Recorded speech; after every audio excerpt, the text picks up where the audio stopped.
Doreen Granpeesheh is the Dr. Doreen is an expert in autism. Doreen Granpeesheh. Dr. Granpeesheh. Dr. Doreen Granpeesheh. Dr. Doreen Granpeesheh is a visionary in the field of autism. Now you can ask her questions on Ask Dr. Doreen.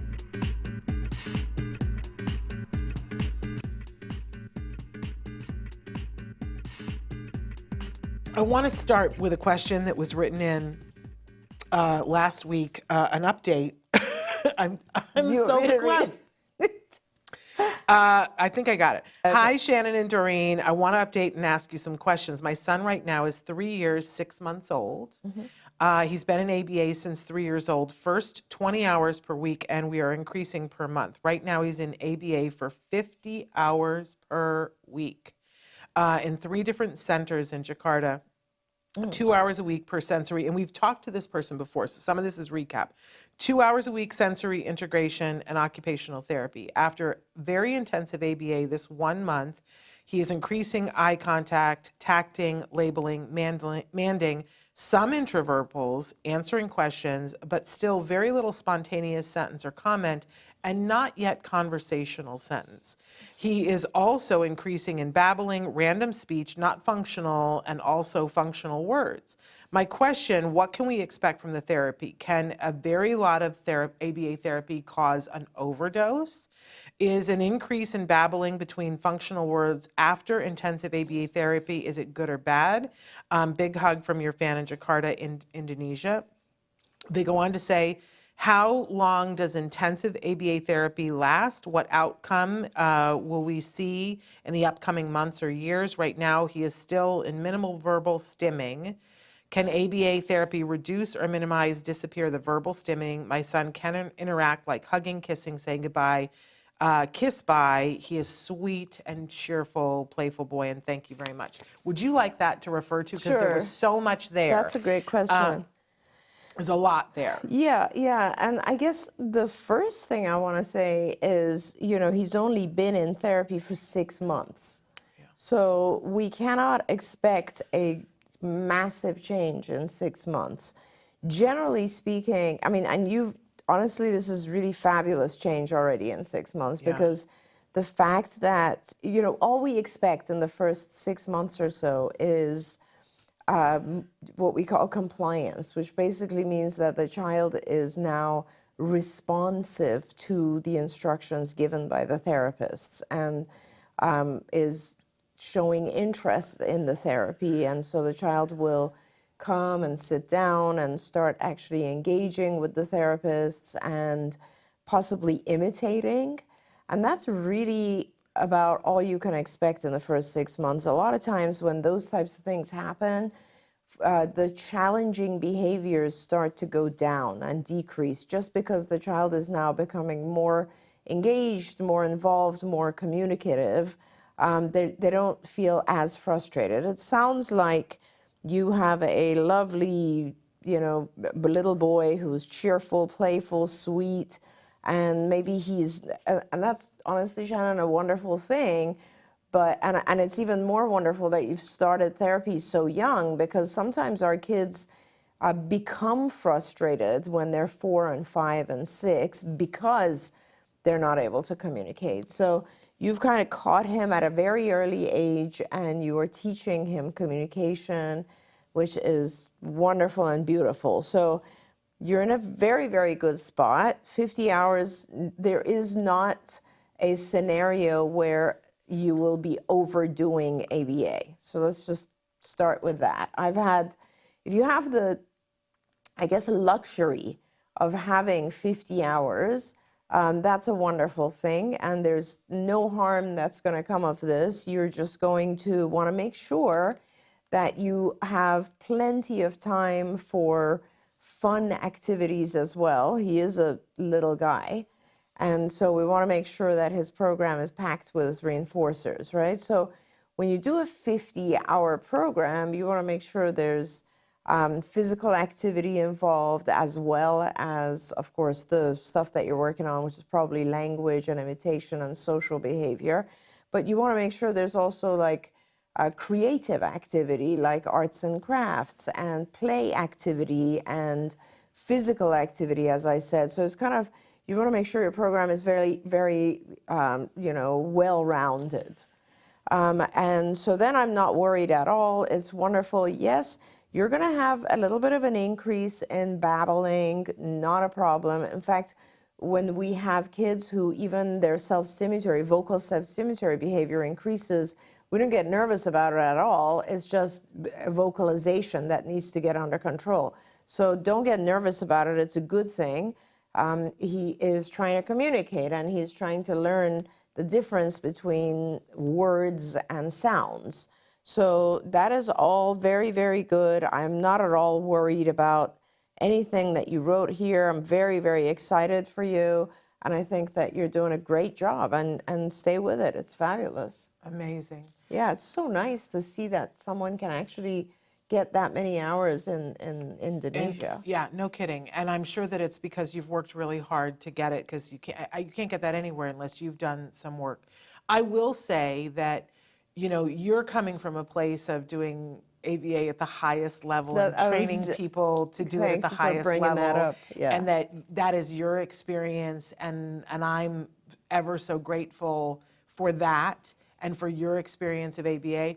I will say that there are people who don't do ABA as well as Dr. Granpeesheh and the people that she trains to do it.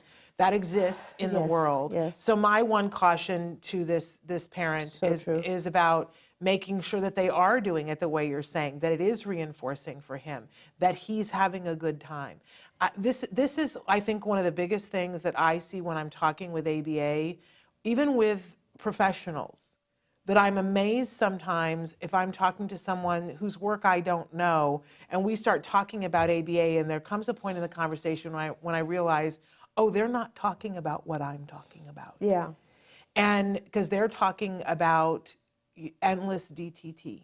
Mm-hmm. This happened to me recently at a conference I was sitting in, and there were a group of people, professionals, that were sitting there talking, and they were talking about some of the criticism of ABA, and I thought, well, I'm amongst my people. These are professionals. Mm-hmm. They clearly, and the one woman who I don't want to be telling tales, but I don't know her. I don't know the name of the organization that she works for, so I'm not going to say that. But she runs it.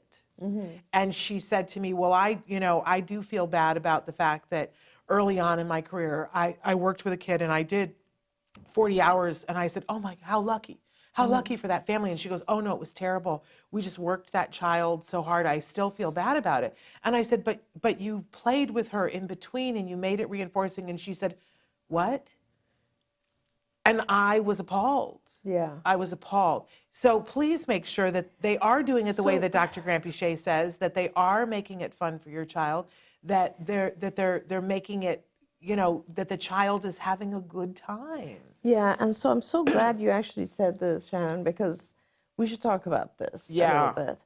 Because it's the other side too. I kind of want to touch both sides of this. So, yes. And because I just saw the other side a couple days ago. And so the other... You mean where all they do is play, and it's all, what would you like to do now? And let's play, and it's all self-directed. Exactly. Yeah, that ain't it either. Or even if it's not self-directed, it's all natural environment type stuff. It's all... And here, so let's just talk about that. So the DTT portion of that we're talking about, the discrete trial portion, is very specific. It's like... discrete trial is a form of ABA, which is probably the most structured form of ABA. And what it is basically you give an instruction to the child, you wait a very specific amount of time for the child to respond, and then you reward that response if it is correct. You do not reward it if it is not correct. You also have the ability to give what's called a prompt, which you give when you give your instruction, and that prompt is kind of like something that makes it easier. And there's many different ways to prompt. You could, give a visual prompt. You could put the gestural prompt. You could put the hand of the child on the object. You could model the behavior you want, whatever. It's a whole bunch of prompts. But as you make something easier, then you eventually have to get back to the point of not prompting. Yeah. And then you have to make sure the child has learned. But doing this, so like when someone does ABA and they're doing discrete trial, they'll do about 10 trials of this, take data on that, and then do 10 more trials and so on and so forth. And you don't always have to do 10 trials, but you know, it's good to do 10 trials because then it's just very easy to cache the data, right? To calculate the data. And you want to get to a point where the child's response is, unprompted response, is somewhere between 80 to 100% correct. And then you will put that object aside or that particular target skill aside, do another target the same way, and then you will rotate the two targets to make sure the child understood the concept. That's a very, very structured way of teaching ABA. And if you were to do 40 hours of that without throwing in lots and lots of reward, and I mean, in fact, like one of the things that I always teach people is when you first sit down to do the discrete trial, ask the child what they want as a reward. What do you want to work for? Yeah. And whether it's something, you know, edible or a toy or an activity or whatever, make sure they have the motivation for that.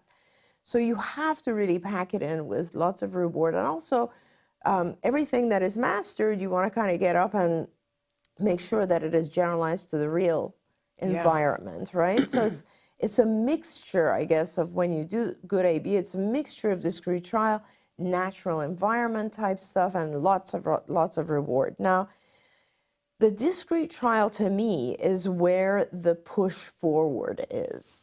And it's extremely important as well. So you can't push forward without giving a lot of fun and reward, but you also need that push forward because sometimes, let's say a parent comes to you and they're just like their child is running around, has absolutely no ability to communicate, etc. And the team starts to do a lot of just natural environment type stuff. And now the child is responding, but a lot of the time that they're responding, it's kind of prompted or it's an imitation of a modeling of the behavior of the therapist. And it's not fully mastered, but it appears pretty good because there's like a whole bunch of people kind of interacting with the child. Yep. And they're sort of like, what did I say? No. And they're just like, it's natural conversation, but it isn't really, the child would probably not do very well on their own. Right. So I really think it's important to make sure that you have both. You're not just wasting time and playing, but you're also not being so strict that it's aversive to the child. It's got to be a combination of learning and reward, and then that works. So you know how I explain this to parents?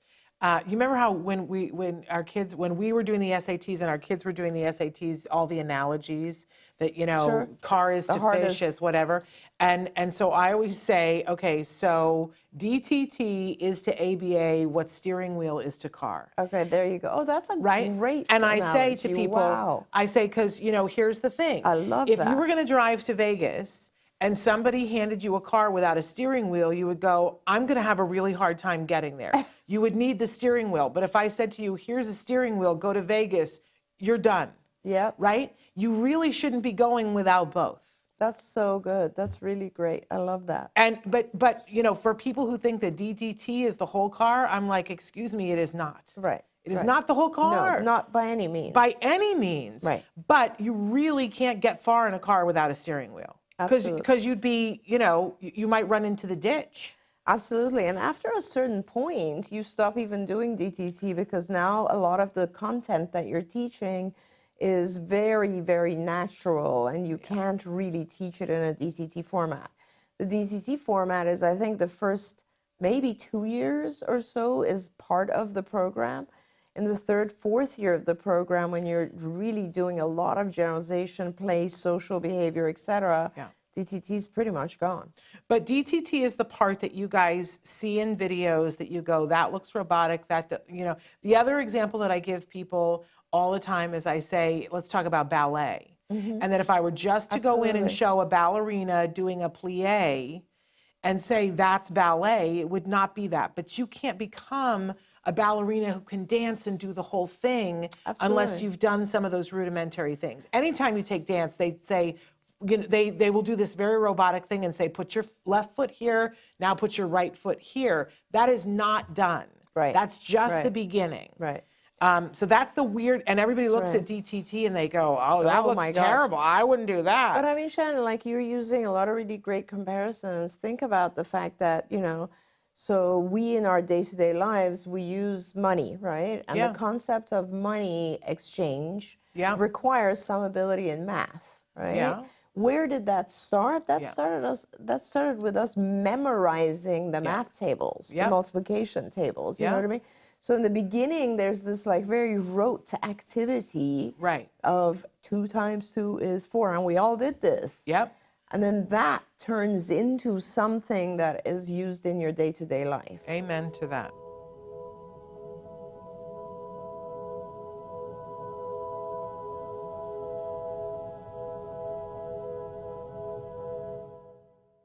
If you found anything helpful in this video, please give us a like. In fact, make sure that you smash that subscribe button on YouTube and give us a like on Facebook.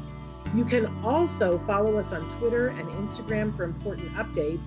And please download our free podcast wherever you get your podcasts. See you next time. Until then, give your kiddos a hug from me and one for you too. Bye-bye for now. To subscribe, click here. And if you'd like to check out some more of our videos, click here.